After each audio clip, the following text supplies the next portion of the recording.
It did not take into consideration the peculiar circumstances around each individual.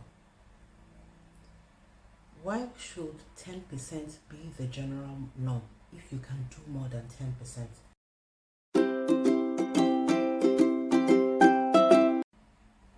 Hi, welcome to my channel. Today, I'll be talking about the one financial advice I ignored on the road to financial freedom.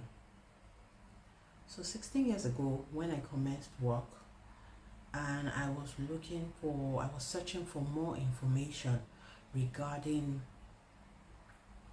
achieving financial freedom. One of the key takeouts I saw in most financial articles had to do with the percentage savings you had to commit to on a month-to-month basis. And the common theme, the common thread I saw across most articles that I read talked about committing 10% of your savings of your earnings towards savings.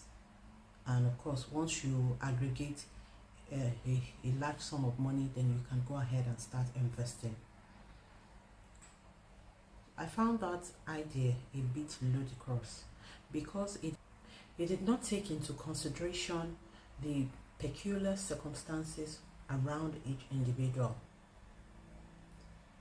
Why should 10% be the general norm if you can do more than 10%? If you earn a low income, then 10% might be adequate for your current circumstance. But as you well know, life can be very fluid, and change is a constant thing that occurs to each and every one.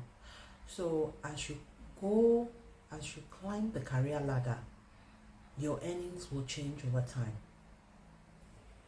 If you have significant financial obligations, 10% will simply not cut it. It's not enough to cover the expenses for those obligations. It might be family obligations, maybe you're paying for somebody's education. It could be anything. 10%, saving 10% on a monthly basis will not be adequate to cover your expenses. Secondly, each person's financial circumstance is peculiar. It's different. We are on different levels of earning cadre. So for instance, if you are a high income earner, why would you want to save 10%? It doesn't make any sense. If your earning is mid-average, 10% as well, why would you want to save 10%? If you're a low income earner, then I might understand the reason why the argument for 10% is being put forward. And even at that, you might not even be able to save 10% initially, because what you are earning at that point in time might not be able to stretch further than the expenses that you incur on a day-to-day basis. Thirdly, what happens if you lose your job? What if you have a sudden medical expense? It might not be for you. It might be for a family member, your parent, your sibling.